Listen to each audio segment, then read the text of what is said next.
Yvette Gay gives up control of her life when she falls hard for a duplicitous married man. While he was growing this family with his mistress, Renwick was having children with his wife. The daily lives of these people was unbelievable. Yvette was trying to please Renwick in every way. And when Renwick goes into a murderous rage, Yvette will do anything to keep the peace. He told Yvette to grab the guns and load up the car. She was willing to do pretty much whatever it took, even if it meant that some lives were going to be lost. Beautiful.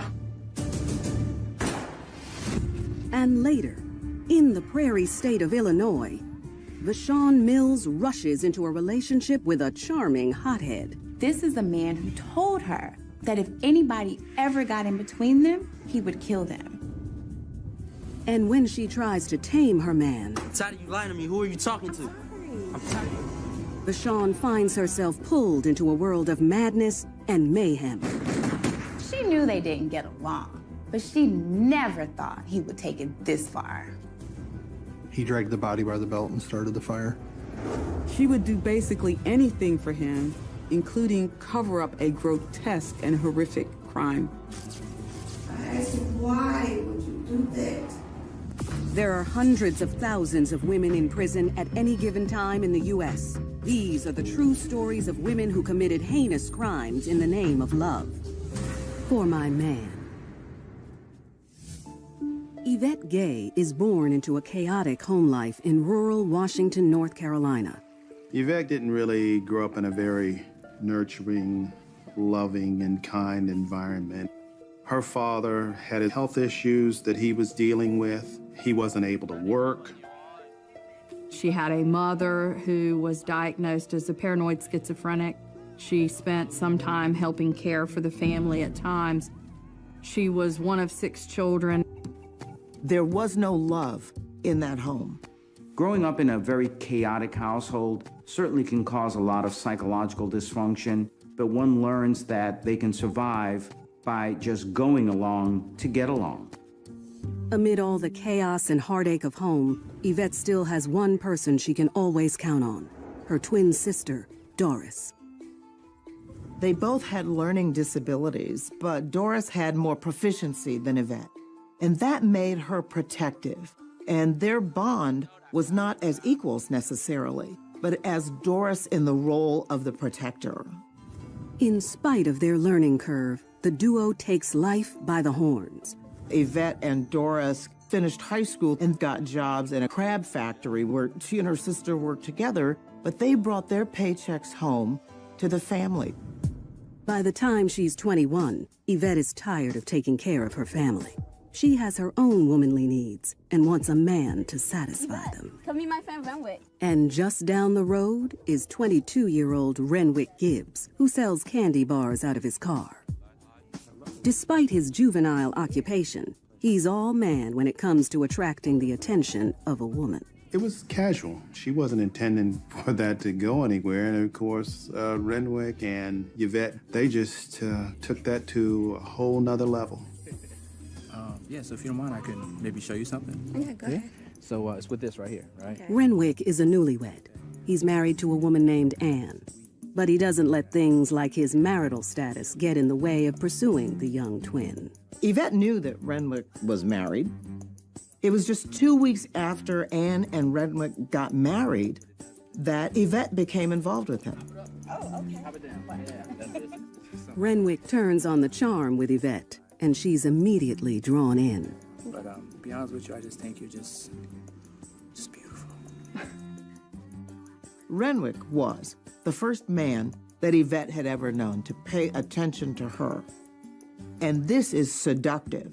This is very often mistaken as love. But within the first month of their relationship, Yvette's sunny skies turn to clouds when she realizes not only is she Renwick's new mistress, but his latest victim. Renwick threatened Yvette on a regular basis. He was physically abusive of her. He was an angry man. He was apt to always be a ticking time bomb. When you see someone that is as angry and controlling and manipulative as Renwick, it's quite possible that as a youngster, perhaps he was abused himself and therefore becomes a very abusive person. That's all he knows. Despite the abuse, Yvette chooses to stay with him. And in just a few short months, Renwick convinces her to move in together, in a house 5 minutes down the road from where she grew up. Almost immediately, Renwick takes complete control of Yvette's life. From what she ate, to where she lived, to taking her paycheck, Yvette thought that his controlling behavior equated into caring and building a relationship. Yvette's twin sister, Doris, has never known a life without her. So she follows Yvette to her new home with Renwick. Renwick was physically, sexually involved with Yvette. Doris was in the house as a support to her twin sister, but we don't know whether Renwick was sexually involved with Doris. Meanwhile, Renwick still hasn't left his wife Anne and splits his time between the home he keeps with her and the one he shares with Yvette and Doris. Doris stayed just to take care of her sister, knowing that he was extremely dangerous. Renwick gets his money's worth out of his working women. Every penny they make goes right into his pockets. Yvette, Doris, and Anne brought their checks home to Renwick. I consider him a pimp because he took money from these women that he didn't earn. And he manages to keep all of them in fear of his violent temper. His wife, Anne, and Yvette, and Doris knew that if they did not do what he said, that somebody or something was going to happen and it was not going to be good. In the first year of their relationship, Yvette becomes pregnant with Renwick's baby. We're having a baby. And any hopes she might have had to get out are dashed. Yvette had a belief once she found out she was pregnant that she had to stay with Renwick in order for her child to be taken care of. She felt this was the card she was dealt. Meanwhile, Renwick is busy spreading his seed. Yvette isn't the only one having a baby. Within the first 2 years of the affair, his wife Anne is also having children. That increased the dependency. This compound of dysfunction continues to grow as Renwick is having children with Anne while he's having children with Yvette. And you expect me to come home? Huh? You expect me to come here? And Renwick's growing family does nothing to curb his violent streak. He was grossly abusive, and if he was mad at one woman, he would take it out on the other one. Yvette saw the dark side of Renwick, but she had not seen what was to come. In the battle for her man, Yvette will find a dark side of her own. The moment she got in bed with a married man, she gave up control of her life. Yvette decided that she would do whatever she had to do to be with this man. And she went down the darkest path possible to prove it.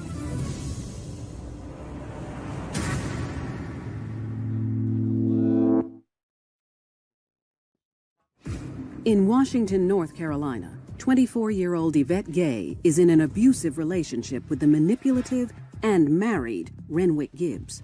Renwick constantly uses his violent rage to terrorize the families he's created with both his mistress Yvette and wife Anne. I said, look at it. He would hit them. He would threaten harm to the children. Renwick fed off of the power of being controlling, being abusive, manipulating them. He was a king in his castle. They were the serfs, and he was getting high off of that. After 5 grueling years of abuse and infidelity, Anne finally takes off with the kids and leaves Renwick. Anne decided she'd had enough. Despite his best efforts, she wasn't having it. Anne moves back in with her parents, and Renwick feels his world start to unravel, and he resorts to a desperate measure. Renwick kidnapped Ann's family's dog. Sid, come here. Come here. Huh? And while Yvette and Doris watched, he tried to strangle it, he shot at it, but fortunately the dog got away. So when the dog got away, he turned the gun on Yvette and Doris. Put the gun down, please. No, no, put the gun down. Yvette begged him to lower the gun. He did, but he always used these heartless scare tactics to keep her under control. Yvette and Doris are safe, for now, but Renwick's rage is still boiling.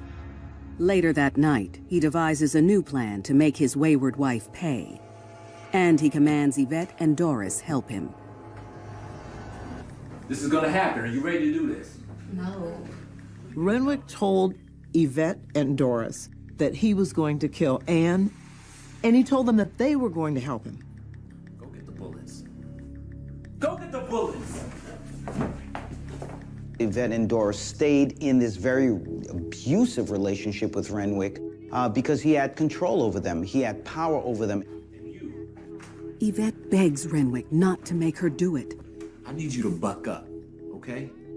Yvette had a moment where she wanted to get out of this, but Renwick told her she had no choice. I want you to see firsthand what's gonna happen to someone who disobeys and disrespects me. Where those bullets at? Where those bullets? Come on, let's go. Nothing can stop Renwick from executing his murderous plan. Follow me. He told Yvette to grab the guns and load up the car. Renwick and Yvette gear up to pay an early morning visit to Anne. I said, Doris is ordered to stay behind. stay right there. Yvette stashes the weapons in the car, and she and Renwick make the 10-minute drive through the dark roads of Washington, North Carolina, to Anne's family home. They parked on the side of the road, figuring that they would be able to use the darkness and the quietness to slowly work themselves through the grass and come up to the house without being seen.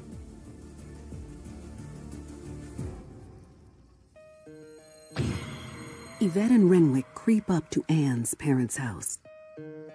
Once there, Renwick bursts through the front door. He was met by Anne's mother and teenage sister and brother. That night, Anne wasn't at her parents' home. She was working the graveyard shift at the factory. That's when Yvette realizes Renwick's plan has nothing to do with killing Anne. His goal was to make her suffer, and she did. Everyone did. Renwick orders Yvette to herd the family into a back room. Yvette ushered the family into another small bedroom at gunpoint. Get on the floor. Come on, please don't do this. Please don't do this. Shut your mouth. All right, so shut up. Just shut up. Doing too much talking right now. Keep your gun on him. Just shut your mouth. Just shut your mouth. With the family on their knees and gagged, Renwick makes the final call. Shoot him.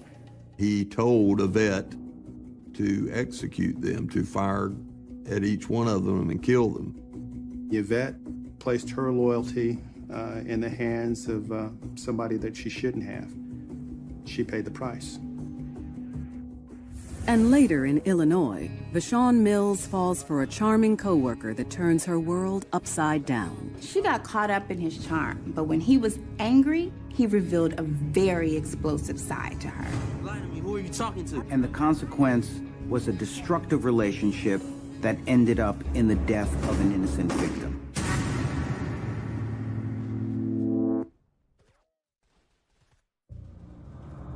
After 5 years of bouncing between wife Anne and mistress Yvette in Washington, North Carolina, Renwick Gibbs feels his tightly controlled world fall apart when Anne walks out on him. Determined to make her pay, Renwick takes her family hostage with the reluctant help of his other woman, Yvette Gay. Yvette had seen the dark side of Renwick, but she had not seen how low and how evil he would become. We're gonna shut you up right now. That's what we're gonna do. He had dominance and control on his mind. Why would you hurt us? Shut your mouth. The family begs Yvette and Renwick for mercy. Ann's mother asked him why. And Renwick said that he was tired of them coming in between he and Ann. He was tired of them having control in her life, and he said he couldn't take it anymore. With the family on their knees and gagged, Renwick is ready to take things to the next level. Shoot them. He orders Yvette to kill them all. Shoot them. Yvette followed Renwick's commands because she felt there was no other option for her. She was in fear for her life, but she also needed to support the father of her children. I want you to go ahead and shoot them. Shoot them right now. No! I can't shoot them. I can't. Shoot them right now! No! For the first time in her 5 years with Renwick, Yvette says no to him. She drew the line when it came to actually taking another human being's life. Give me the gun. Go back. Yvette's disobedience only fuels Renwick's resolve. Do it myself. He grabbed a rifle and pointed it at each one of the victims at point-blank range. Yvette was standing in the hallway, and she saw them get executed one by one. Yvette was in shock and disbelief that Renwick could actually pull the trigger and kill someone in cold blood. With the revenge plot now finished, Renwick and Yvette leave without looking back. In the end, the mission was accomplished. Yvette wasn't punished, she was able to assert herself, and she still had her man. A few hours later, Anne's father comes home to the brutal scene. Anne is notified at work about the murder of her mother, sister, and brother. She knows there's only one person callous and cruel enough to destroy her world: her husband, Renwick Gibbs. Anne had a very long history with Renwick. This was the master abuser. So in knowing his pattern and how horrendous he could be, she knew that there was a connection here, that there was a reason that he may have been the person to do this to her family. Despite years of loyalty to Renwick, when police arrive at the twins' home 2 days later, they surprisingly turn him in and tell police everything. Yvette and Doris, at the end of the day, knew what Renwick did was wrong. They didn't want this on their conscience. They didn't want to be associated with this. They didn't want to be accomplices to these horrific murders. So in their minds and their hearts, they had no choice but to turn Renwick in to the authorities. It's game over for Renwick, as he and the twins are escorted from the house in cuffs. Yvette Gay is convicted of first-degree murder, 1 count of conspiracy to commit murder, and burglary. 3 months later, Renwick Gibbs meets the same fate. They are both sentenced to death. I think most people would empathize with Yvette. This is a woman who had been a victim of domestic violence under Renwick for a very, very long time. She had her coming home to Jesus moment and realized that it was time to turn her life around. Yvette has lost her freedom, but in some ways she gained it. And Yvette's twin sister, Doris Gay, is given 10 years for her involvement as a co-conspirator. According to her lawyers, Yvette is still traumatized by her part in the brutal killings and regrets her actions. Yvette did seem remorseful. She hated that she was involved in something that took this family's life. She was just doing what she was told to do. There are a lot of people who find themselves in these situations for various reasons, and the dominance, the domestic violence that can go on in many different ways is a real horror. For Yvette, seeing that the man that she loves is capable of perpetrating such a heinous crime broke that spell of love that she had for him. In the end, Yvette sacrificed her life to please her man. In Yvette's case, she chose badly. She chose to commit an absolutely horrible act because she was in love.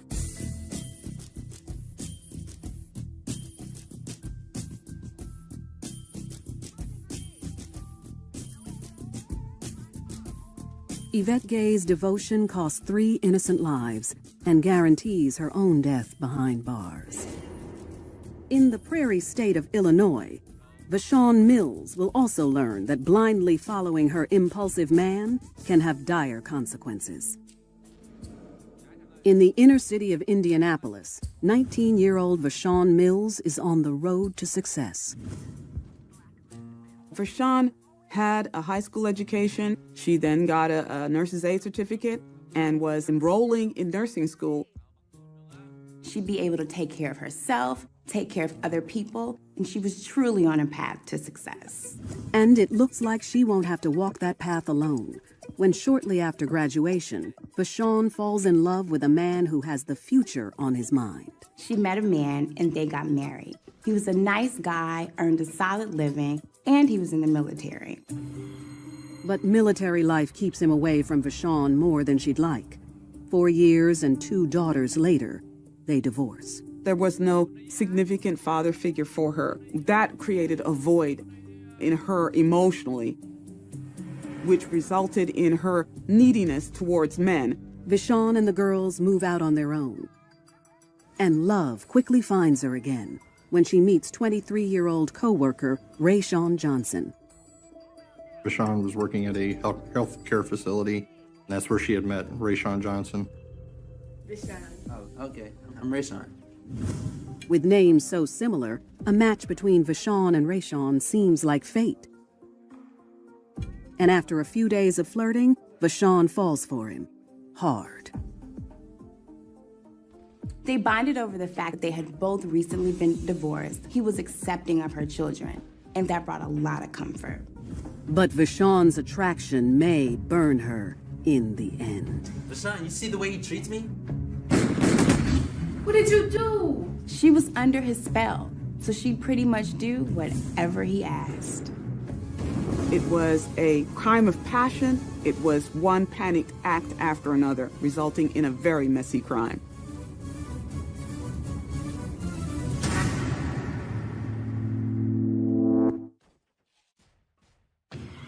Newly divorced nursing aide Vashon Mills is falling hard for her co-worker Rayshawn Johnson in the inner city of Indianapolis, Indiana. He was charming, he listened to her. Sparks were flying, and Vashon was definitely getting pulled in. Love is enchanting, especially for Vashon, and along came Rayshawn, who told her everything that she needed to hear, who wanted to be that ear for her, who really wanted to listen to her. The 2 nursing aides get serious quick, and it isn't long before Rayshawn is visiting Vashon's apartment on a daily basis. Rayshawn met Vashon's 2 girls and quickly incorporated them into his life. Rayshawn spends any time and money he has trying to win over Vashon and the girls. But 3 weeks into the relationship, their fresh love is already starting to rot when Rayshawn's jealous side takes over. He did not allow her to talk to any male friends. He kept her away from them. He became increasingly more possessive and controlling of Vashon. Vashon may have thought that what Rayshawn was doing was just trying to protect her, try to protect the relationship, but the reality was that Rayshawn was beginning to isolate her. Who are you talking to? I was talking to my friend. Let me see your phone. And Rayshawn's jealousy goes to the extreme, pulling Vashon and the girls completely into his world. I'm tired of you lying to me. Who are you talking to? I'm not lying.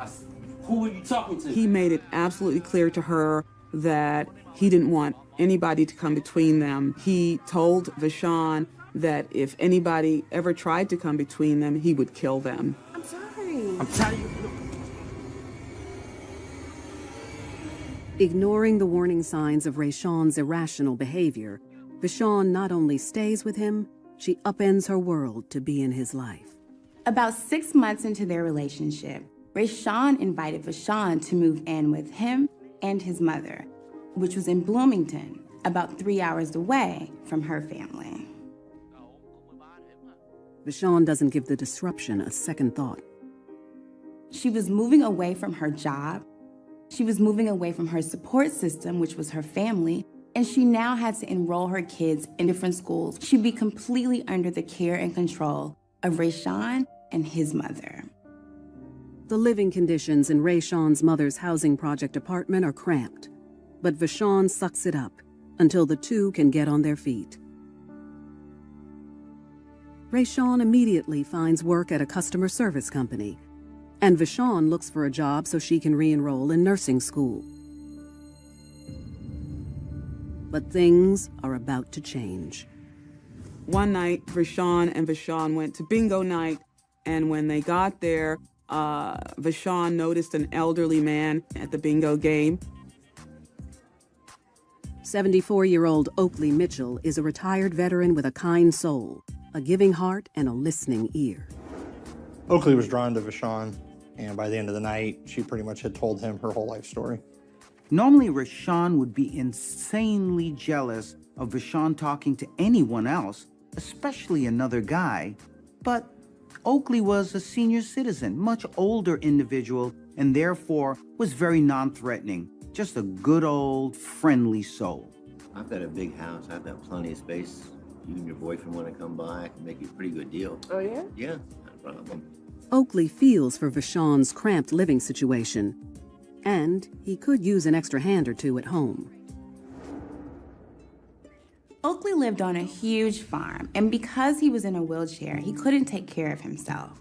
So he'd often invite young people to come live on his farm in exchange for helping him out.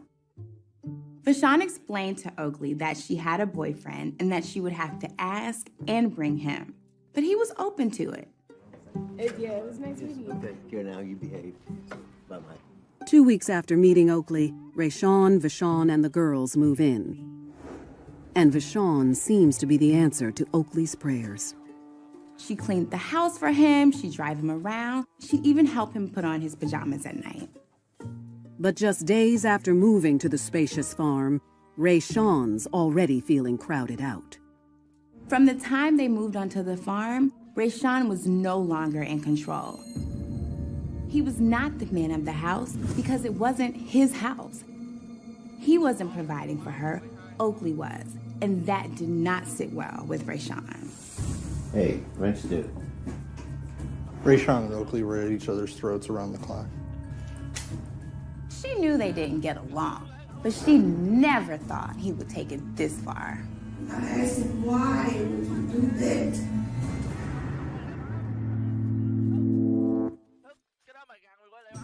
Two weeks after meeting Oakley Mitchell, Vashon Mills, boyfriend Rayshawn Johnson, and her two little girls moved to Oakley's farm in Secor, Illinois. Life on the farm was good. Vashon had more space, the girls could run around. Oakley had great company. Vashon was very fond of Oakley. She treated him like a grandfather. He didn't have any grandchildren of his own, so he enjoyed having Vashon and the children around. But the budding friendship doesn't sit well with Rayshawn. Oakley was now getting attention from Vashon. The more the relationship with Vashon and Oakley increased and they became closer, the more antagonized and more resentful and more jealous that Rayshawn became. Hey, what's to do? And Oakley makes it clear that the feeling is mutual. Oakley was frustrated with the way Rayshawn treated Vashon and her children, talked down to them. Oakley did not care for that and did not want that to happen in his home. Stand being in the same group as that guy. You spend more time with him than me. I'm your boyfriend. Hey, you stop. Oakley doesn't fear Rayshawn like Vashon does, and he uses every chance he can to prove it. Hey, look, you need to stay out of it. This is none of your business. It is my business. It's my house, my business. You're gonna act like an animal. I want you to just sleep out back. He sometimes told him he had to go sleep outside or stay outside of the house, and that would create all kinds of conflict. Now get going. Keeping Rayshawn in check becomes a daily battle for Vashon. For Vashon, this was a real conflict in that she really depended on Oakley and this very stabilizing situation, but yet at the same time, she was still in love with Rayshawn, who did things much different, maybe the opposite of Oakley. So what should have been a very even situation became very destabilizing because of this constant conflict in that area. This is the man who told her that if anybody ever got in between them, he would kill them. And he did not like where he thought her relationship with Oakley was headed. 3 weeks after moving in, one hot summer night in August, the conflict between the two men takes a deadly turn. Vashon went upstairs to check on the girls who were sleeping. She then came back downstairs to change Oakley into his pajamas, but she found him instead on his computer, so she went on into the bathroom. But Rayshawn has finally reached his breaking point with Oakley. Look, I'm gonna need you to stand here. Just stand here. He closed the bathroom door, slammed it behind him, and left. There is an eerie silence. And then 5 gunshots ring out. Vashon later exited the bathroom and saw Rayshawn in the hallway pacing back and forth with the handgun. She's seen and known that he carried that gun, but she'd never seen him use it. In Oakley's bedroom, Vashon makes a grisly discovery. She discovered Oakley slumped over his computer, and he had been shot. Oakley is dead, and Vashon is in a state of shock. She knew they didn't get along, but she never thought he would take it this far. She ran upstairs to check on the girls, and at some point, Rayshawn snapped out of his daze and started yelling for her to come back downstairs. Vashon does as she's told. When Vashon got back downstairs, Rayshawn wanted her to help him clean up the scene. She was faced with the decision to either turn him in or help him cover it up.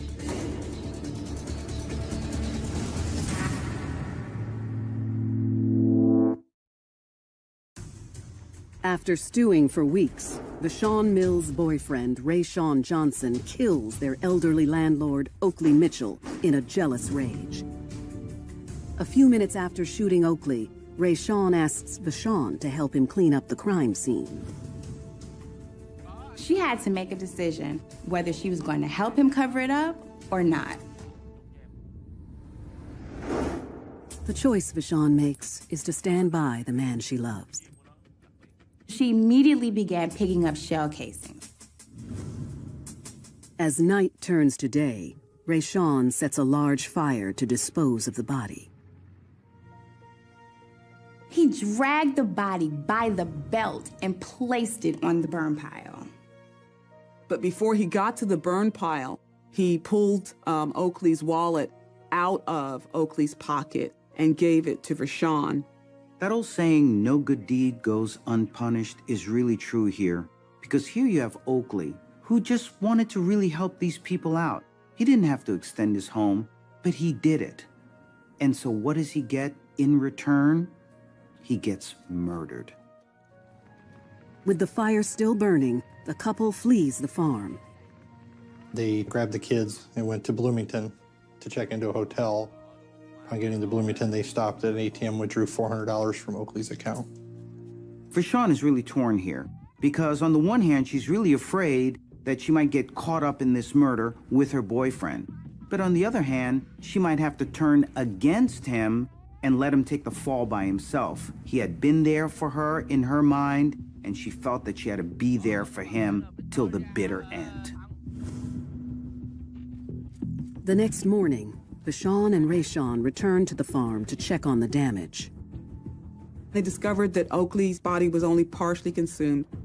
Vashon took the grotesque remains, threw them into the trunk of one of Oakley's cars, and drove to a bridge close by. Determined to rid himself of Oakley once and for all, Rayshawn tosses his body over the bridge, while Vashon looks on. Oakley's body didn't land in the water, so Rayshawn had to run down and push his body into the water. Then the couple heads off to spend Oakley's money as if nothing's happened. Vashon took Rayshawn to work, and then her and her Two girls went shopping and bought some clothes, and she took her children to have their nails done. Vashon has made the choice to cover for Rayshawn, and she's not turning back now. During all of this time, Vashon had an opportunity to get away, to tell someone, to put an end to this horrible nightmare. But she doesn't. Instead, at the end of his shift, Vashon collects Rayshawn from work.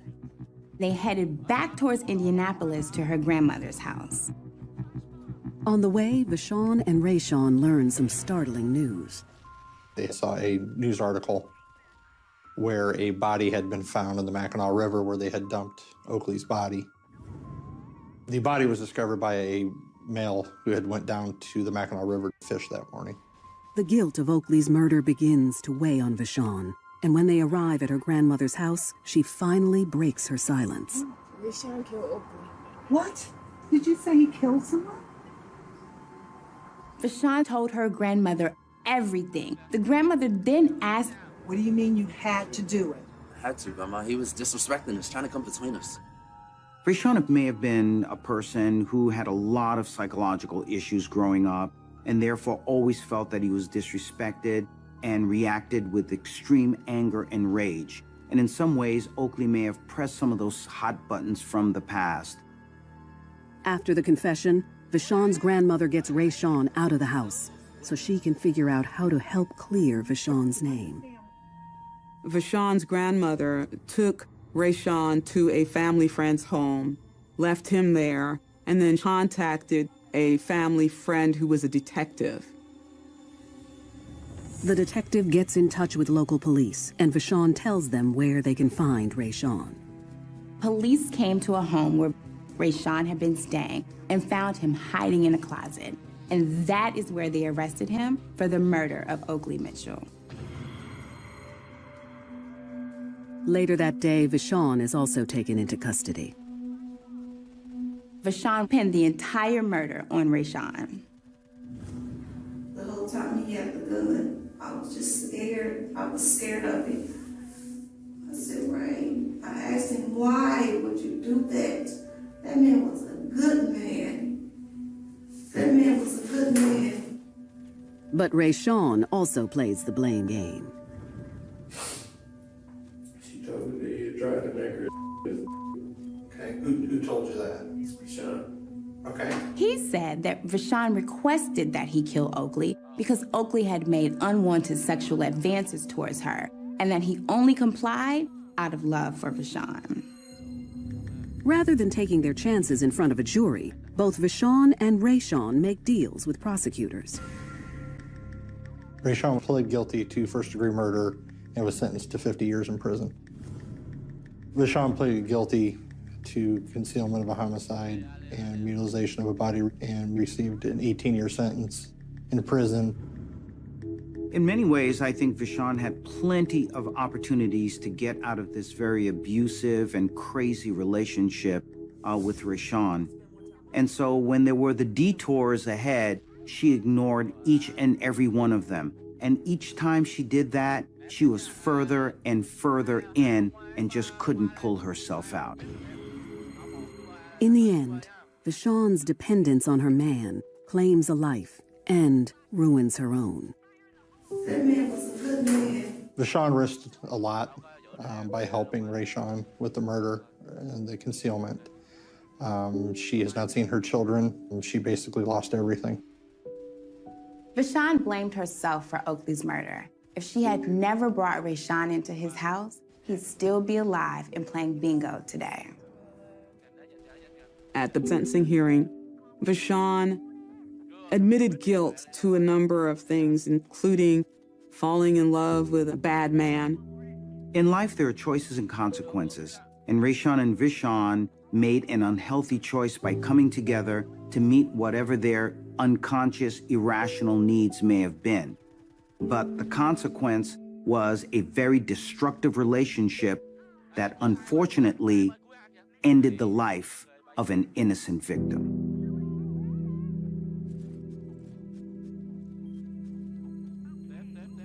In Houston, Texas. He was cute, he was young, he was just what she was looking for. And her desire to keep him will drive her to the extreme. Verna's gonna get whatever she wants, even if someone has to die. Verna did all of this for one reason, and that was to keep a man in her life. And later in Florida, Shakita Jones falls hard for a sweet-talking Romeo. Jesse was this guy who seemed to be what any young woman would desire. Whose out-of-control drug habit forces her into a life of crime.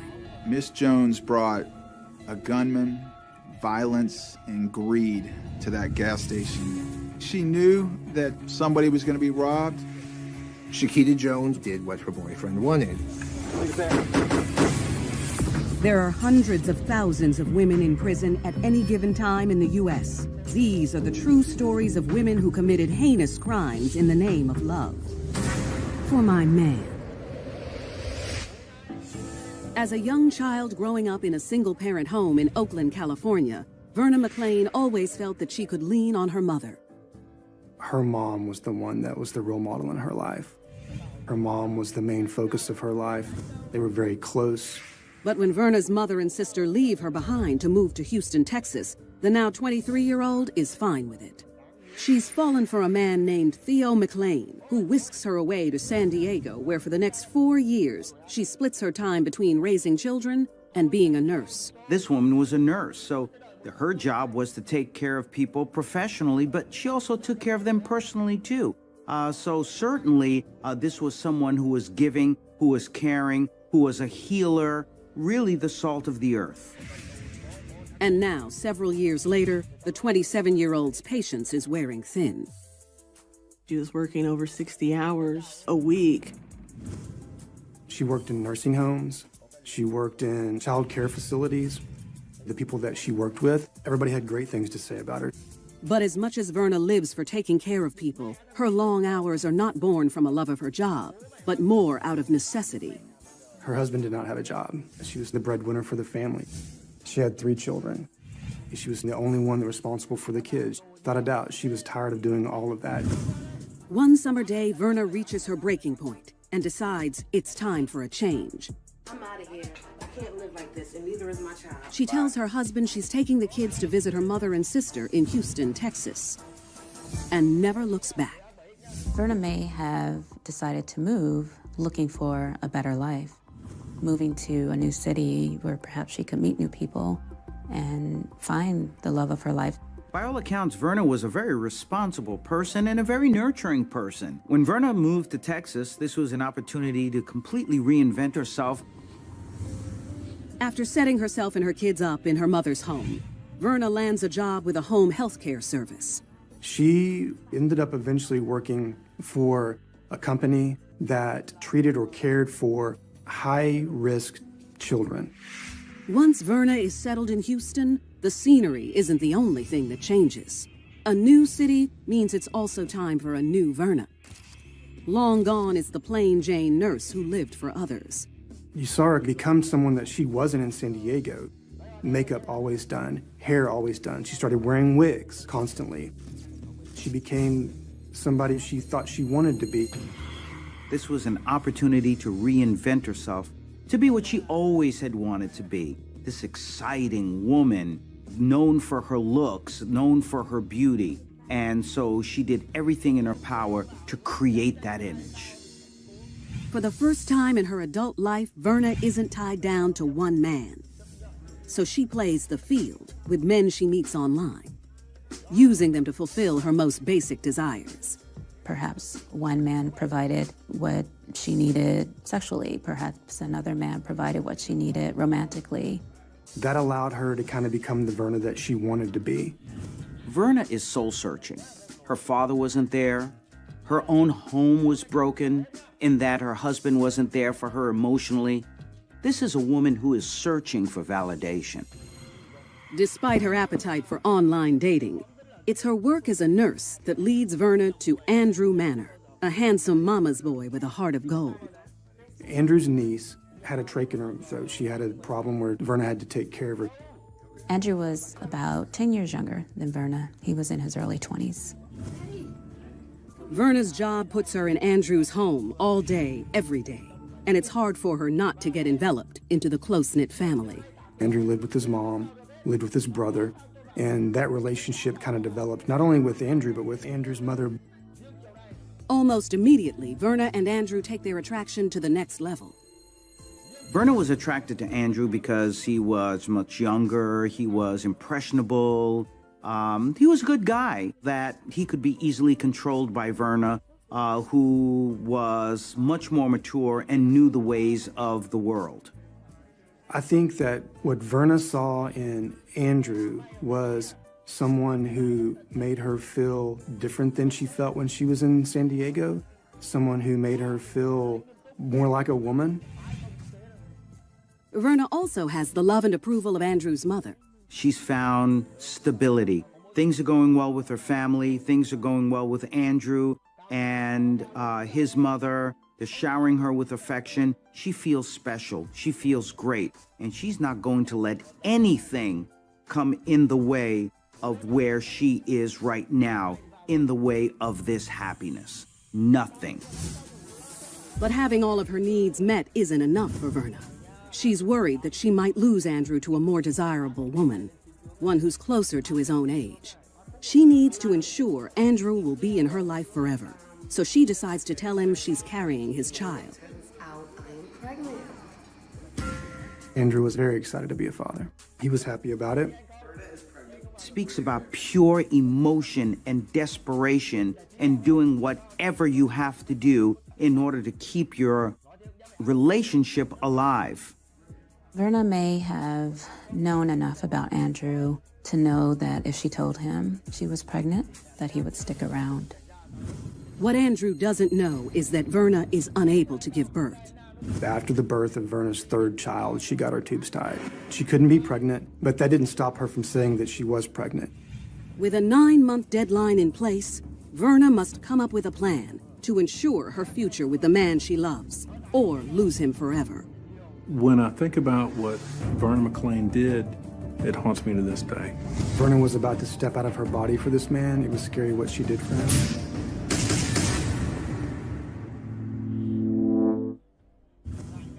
In Houston, Texas, Verna McClain is so enamored with her young paramour that she tells him she's pregnant, even though she is unable to have children after a previous surgery. The reason she couldn't get out of the lie with Andrew was because she got her tubes tied.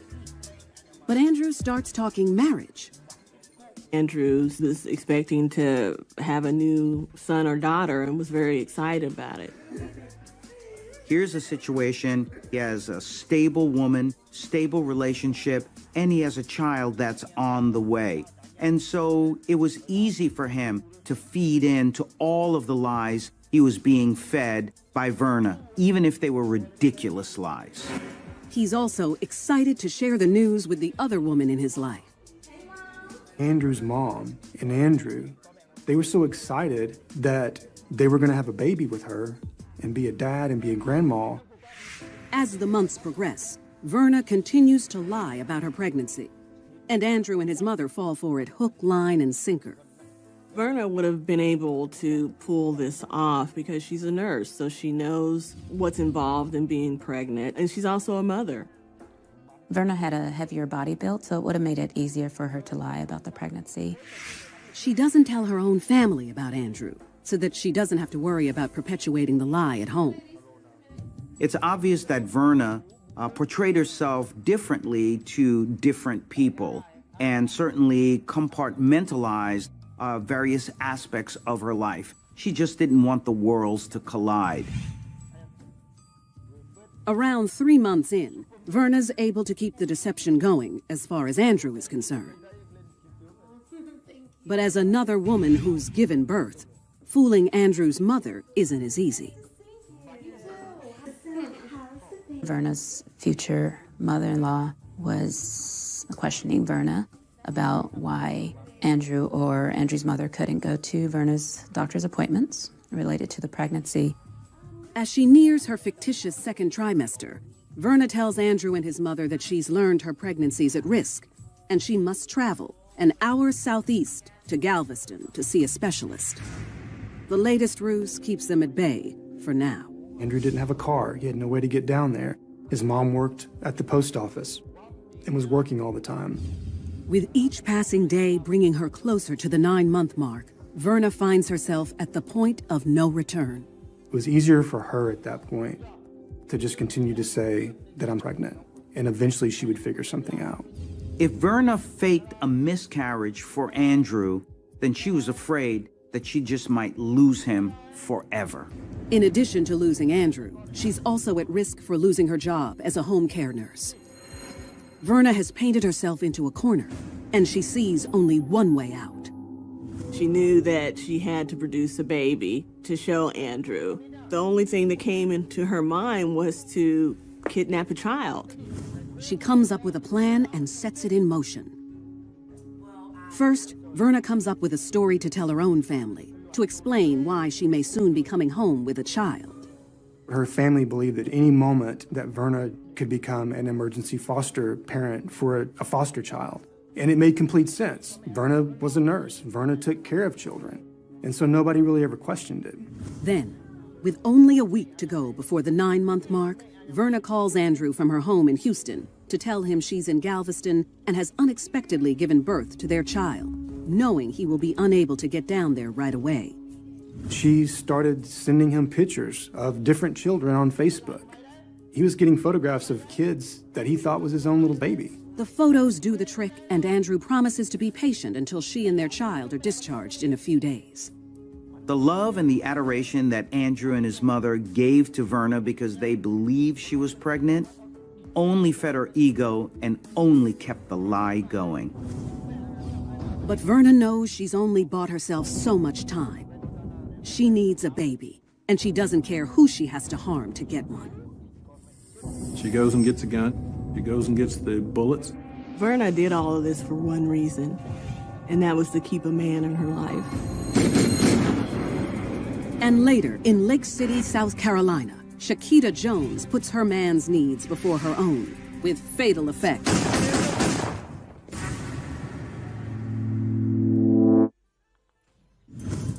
Verna McLean's hot young boyfriend thinks she's just given birth to their son in Galveston. But she doesn't have a baby to show for it, and now she must kidnap one. She had a goal in mind, and she was going to accomplish that goal, whatever it took. And it takes getting a gun. To get a gun in Texas, all you have to do is to have a clean record. They do a background check on you, fill out an application, and purchase the gun. With her own car prone to breakdowns, Verna borrows her sister's car and drives to a pediatric clinic less than 2 miles from her sister's apartment in Houston. It's a standalone location. It's not going to have the same safety standards as a hospital. It's going to be much easier to kidnap a child in the parking lot of a pediatric clinic than it is to whisk a baby away from a hospital. Verna waits for hours, hoping someone shows up at the clinic with a newborn who fits the bill.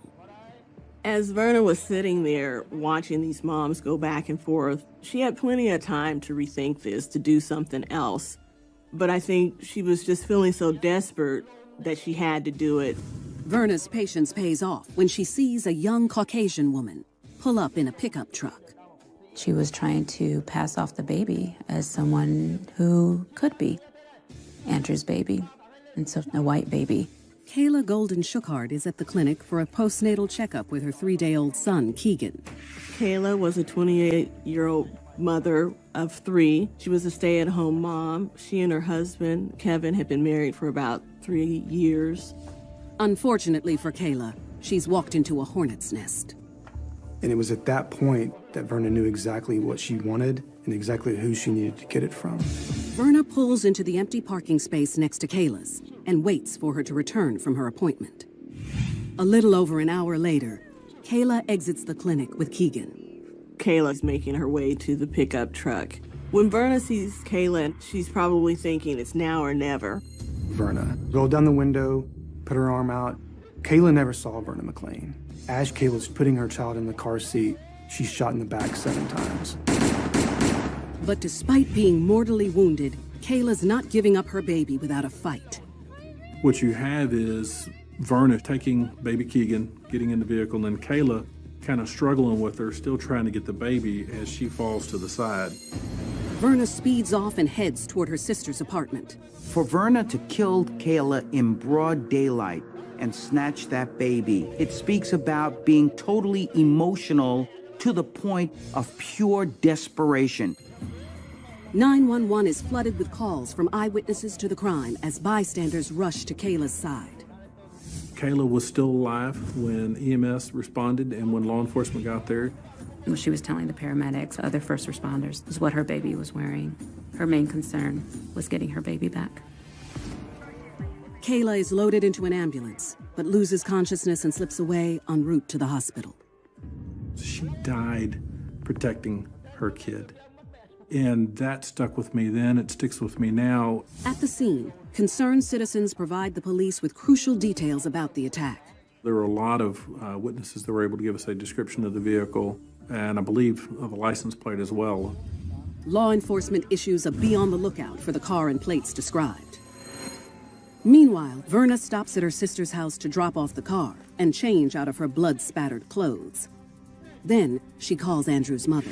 Verna called her and said, hey, I've got the baby, I'm in town. I need you to take me over to my mom's house. I'm at my sister's house.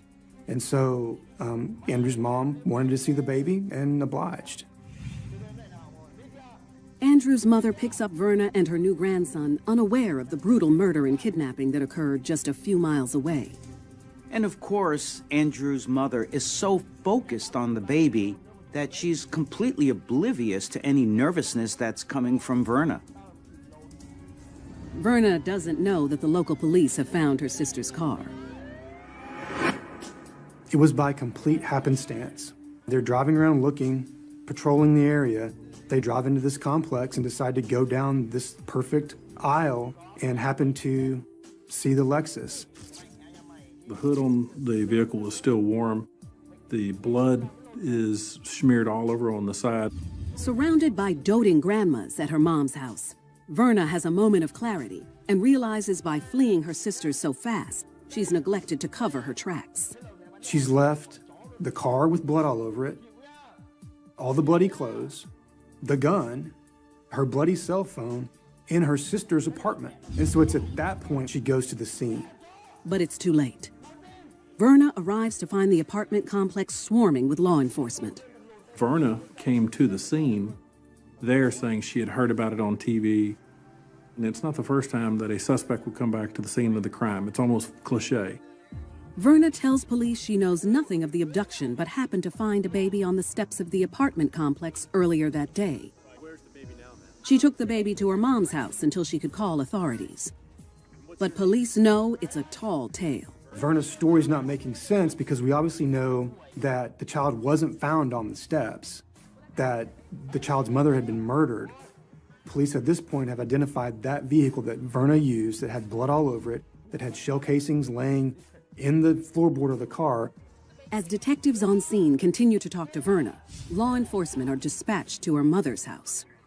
They go to the house, the Texas Rangers make entry into the home, and they find Kayla's child there. The moment detectives at the apartment complex get word of baby Keegan's safe recovery, Verna's arrested for the kidnapping of 3-day-old Keegan Shuckhart and the first-degree murder of his mother, Kayla. The tragic part of this situation is that Kayla died not knowing whether or not her child was still alive, whether or not her child had been found. Later that night, Andrew finds out what happened while watching the news. He rushes down to the jail to be by Verna's side. For Andrew and his mother, this was an enormous betrayal because here was a woman that they trusted more than anything, that they treated like a queen, and to find out that she was a liar, she was a killer. But despite the earth-shattering revelation, as Verna awaits her day in court, Andrew stands by his woman. He still loved her. In his mind, he felt that she had murdered someone for him, that this whole thing was because of him. She did this for him. It's fascinating how Verna just had a change of heart. Here she did all of these things for Andrew in her mind in order to please him, but at the end of the day, she now feels less than zero for him. Even with his unconditional support, Verna lets Andrew go forever. He came to the jail and visited her and talked to her for about a month. And after that, she cut off all ties with him. It's really amazing how Verna's mind just flipped from really admiring and loving Andrew to not even caring about him and even kicking herself for doing something so horrific for his love. Facing the death penalty, Verna takes a deal and pleads guilty in exchange for a sentence of life without the possibility of parole. Verna McLean decided to accept responsibility. She's never going to get out. But accepting responsibility in court and admitting it to herself are two entirely different things. I don't know if Verna really saw beyond getting the baby. If she really saw, how am I going to pass this baby on as mine? Andrew and his mother so trusted Verna, and to find out that she actually took another woman's life and tried to snatch a child must have been a situation where they were completely disillusioned. And how could they ever trust anyone like that again after the trust that they put into Verna?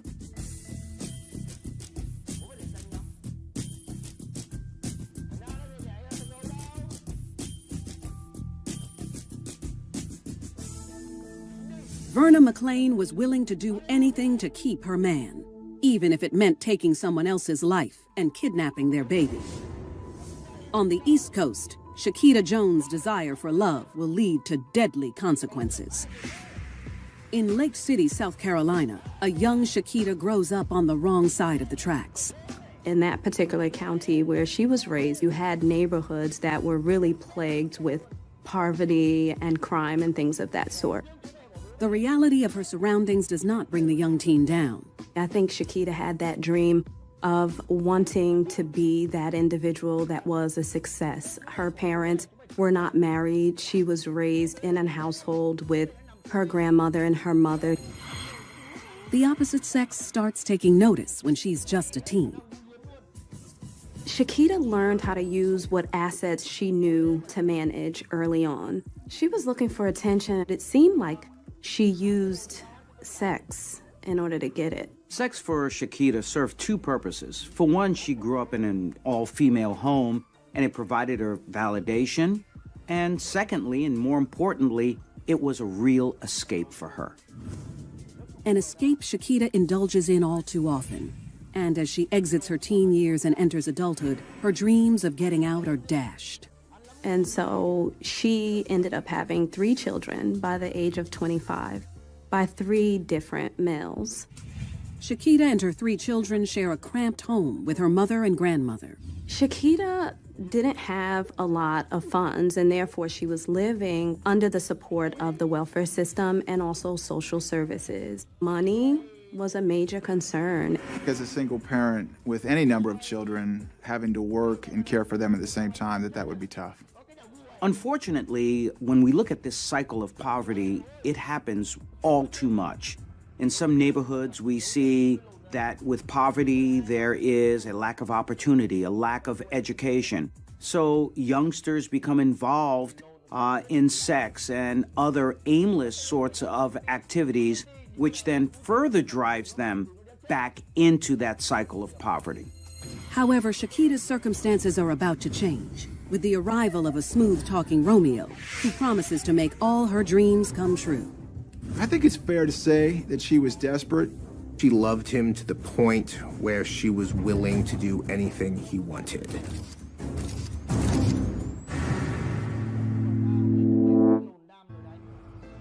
In the small town of Lake City, South Carolina, 28-year-old Shakita Jones seems destined to live a life of limited means. She so desperately wanted to get out of poverty. She didn't want to live in a household with her mother, her grandmother, and her 3 children. Money isn't the only thing missing from Shakita's life. She wanted and was in search of love and that desire to be respected. One of the few bright spots is Sunday worship with her grandmother.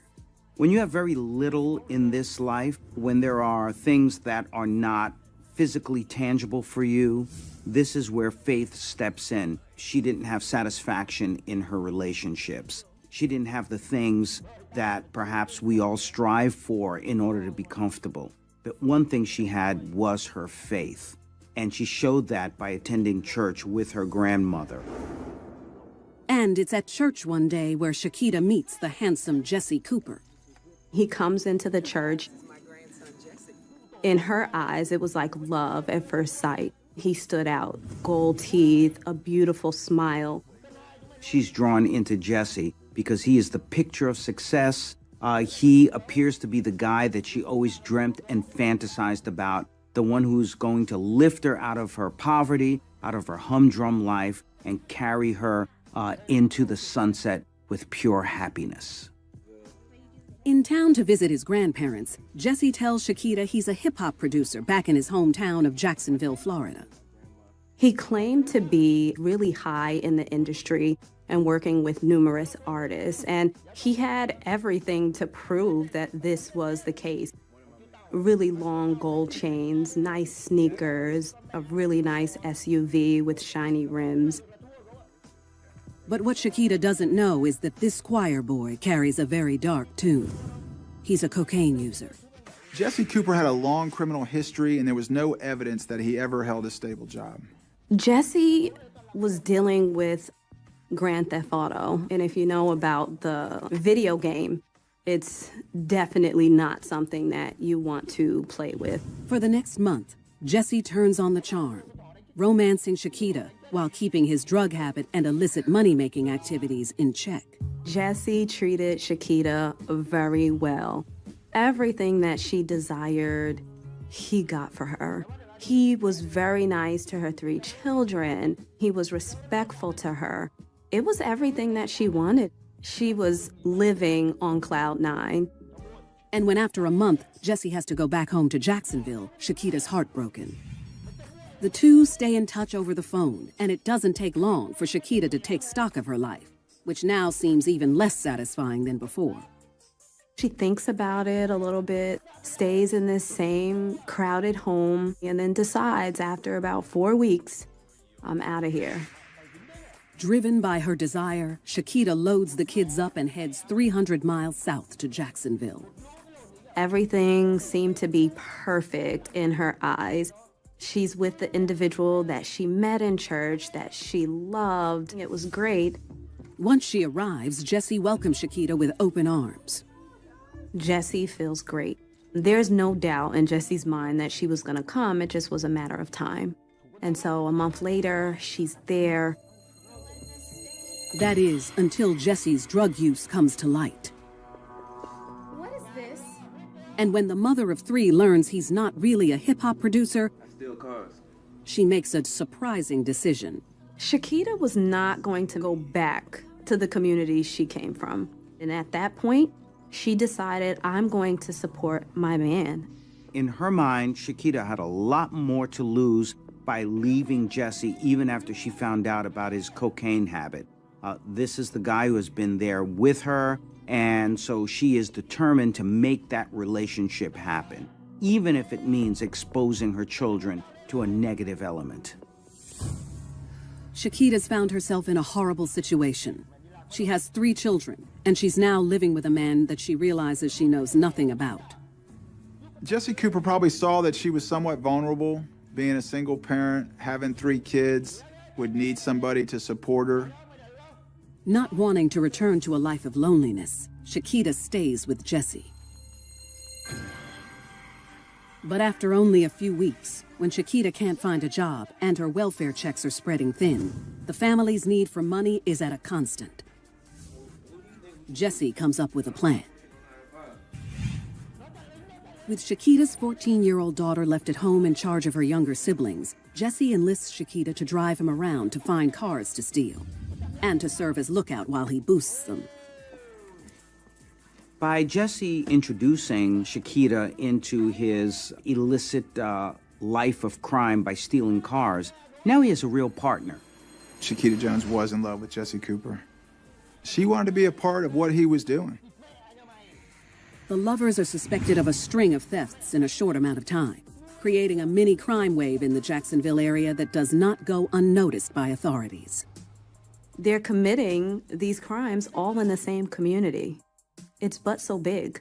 So you have a precinct that identifies this is a problem in this particular area, and so they send out the authorities to start looking. Police are looking for known car thieves. Due to a past conviction for grand theft auto, Jesse becomes a prime suspect and is brought in for questioning. Jesse is aware that the officers don't have anything on him. He's aware that he's going in for questioning, and therefore he gives them what they want, and they allowed him to go home. Jesse's been down this road before, so he knows what to do. For him, it's just about deny, deny, deny, deny. Because if they had something on him, they would have gotten him already. When Jesse finally goes home after the questioning, Shakita's excited, of course, because she just wants her man at the end of the day. But it changes a lot for them in terms of the crimes that they're committing. Shakita can't imagine life without Jesse, so she's willing to do whatever it takes to keep him out of the radar of law enforcement. With Jesse now on the police's radar, Shakita thinks it's too risky for them to keep stealing cars. If you steal a car, you have to sell the car to someone who will give you cash, and someone who's also willing to take on a stolen car, knowing that or change the license plate so you don't get arrested. Shakita's using her brain, and she decides, maybe we need to change things up a bit. Shakita suggests they should go for a straight cash grab by holding up a business. When Shakita comes up with this plan, this is clear evidence to Jesse that she's fit for this lifestyle, that she's built for this. Jesse is all for it. And his approval signals the start of a chain of events that will end with one dead and the other behind bars. She wanted to prove herself. She wanted Jesse to know that she would be by his side for a lifetime. This was the beginning to the final chapter of Shakita Jones' life.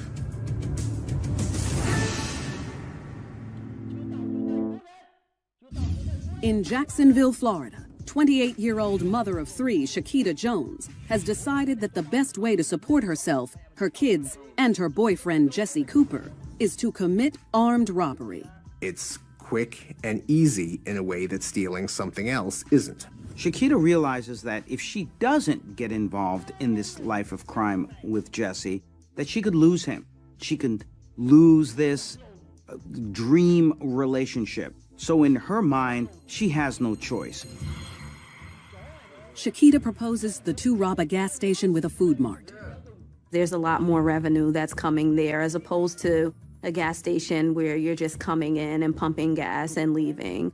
And so she really had decided at that point that it was all about getting more and more money.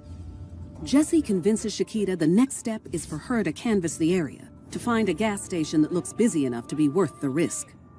Shakita ends up being the eyes and the ears of the streets for Jesse. He valued her as a criminal conspirator. You need to trust the people you're committing crimes with. I don't know if he loved her or if he was just using her to commit crimes, but clearly he knew her well enough to know he could trust her. After driving around some of Jacksonville's busiest areas, Shakita thinks she's found their target in a local gas station. This particular chain of gas stations is very big in Jacksonville, so I think they had a good idea that the money drop would be a large dollar figure. For the next several days, she stakes it out from a safe distance. Shakita Jones was casing the Gate gas station, parking either in or near the store, and waiting for the manager to exit the store and then following him through his rounds until he got to the bank. From this particular location, Shakita has a clear view of everything that's happening inside the gas station.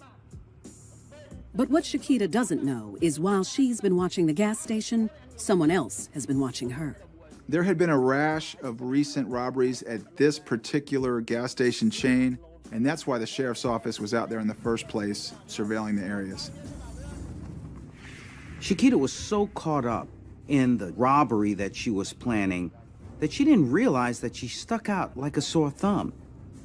She was establishing a pattern in her trying to assess the situation, monitor the situation there. After 2 more days of monitoring activity in and around the gas station, Shakita decides it's time. Because of the surveillances that Shakita did, she's fully aware that the store manager leaves at 10 a.m. in order to go make this big deposit. While Shakita sits in her vehicle across the street, Jesse parks in the gas station lot, out of sight from the mini-mart entrance. And at the particular time, it's about 9 a.m., which means that in 1 hour, the store manager will be leaving with all of that cash. Jesse Cooper would be in a position hidden from the front of the store, and she would communicate by phone as to when the manager was coming out. The plan was to walk up with a gun and rob the guy in the parking lot. When Shakita finally sees the store manager coming out, she cues Jesse. Jesse hangs up the phone and makes his move as Shakita watches on. He pulled a gun on him, demanded the money, and the employee handed it over to him. Give me the bread, bro. Everything seems to go off without a hitch. After the robbery, he returned to his car, he got in. But suddenly, 2 unmarked police cars pull into the gas station and block Jesse. The police cut him off. They got out of their car, they raised firearms to him, told him to put his hands up, and rather than put his hands up, he brought up a firearm. 28-year-old single mother Shakita Jones and her boyfriend Jesse Cooper came up with what they thought was a foolproof scheme to rob a gas station in Jacksonville, Florida, only to have their plan go spectacularly wrong. As he was preparing to leave the parking lot, the police cut him off. They got out of their car, they raised firearms to him, told him to put his hands up, and rather than put his hands up, he brought up a firearm, and then the police opened fire. Jesse is shot multiple times, and he dies immediately. Watching her boyfriend being gunned down by the police and knowing it was her plan, Shakita is in shock, she's in disbelief, but eventually goes into the mode of guilt.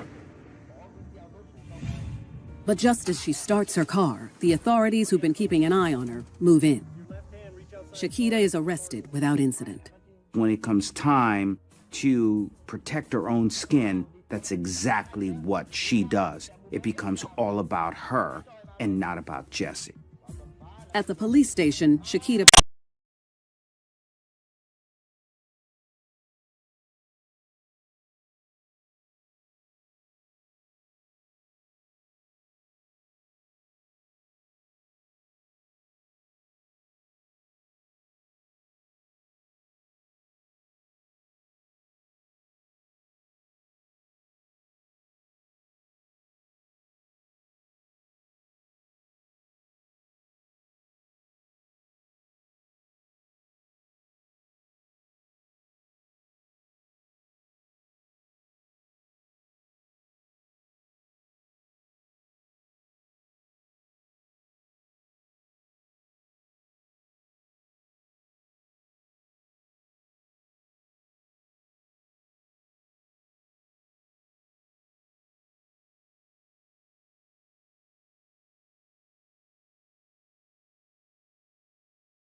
Dragon has been defeated.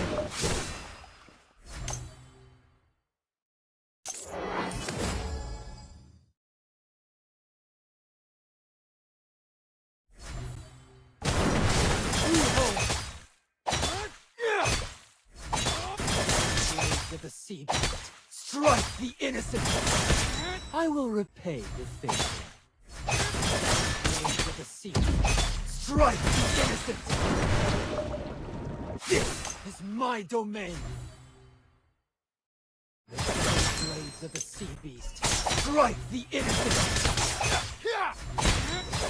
Blades of the sea beast, strike the innocent. Release. The iron defense line has disappeared. Send in the ballista. Blades of the sea beast, strike the innocent. True home. Some paths must be walked alone. Strike the innocent. Resist the power of the sea beast. True home. Our Dragon Lane tower is under attack. The blades of the sea beast, strike the innocent. Even I cannot resist the power of the sea beast. An ally has been defeated. The blades of the sea beast, strike the innocent. Enemy ultimate. Enemy ultimate. Shut down. True home. Our Slayer Lane tower is under attack. Strike the innocent. True home. Resist the power of the sea beast. Blades of the sea beast, strike the innocent. True home. Blades of the sea beast, strike the innocent. Our Dragon Lane tower is under attack. Enemy onslaught. Strike the innocent. Resist the power of the sea beast. Our Slayer Lane tower is under attack. Of the sea beast, strike the innocent. This is my domain. Release. Your team has destroyed a tower. An ally has been defeated. Resist the power of the sea beast. True hope.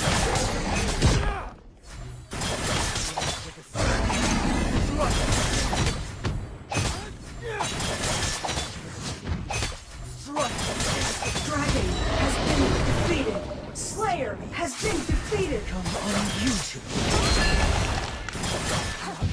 Our Dragon Lane tower is under attack. Has been destroyed. Blades of the sea beast, strike the innocent. True home. This is my domain. Resist the power of the sea beast. This is my domain. Strike. Our Slayer Lane tower is under attack. Has been destroyed. Our middle lane tower is under Your tower attack. has been destroyed.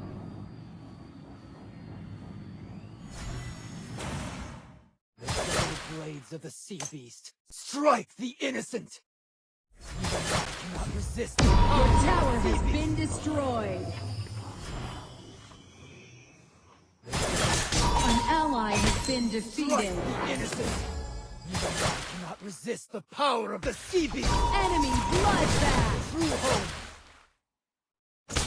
Cannot resist the power of the sea beast. Your team has destroyed a tower. Resist the power of the sea beast. True home.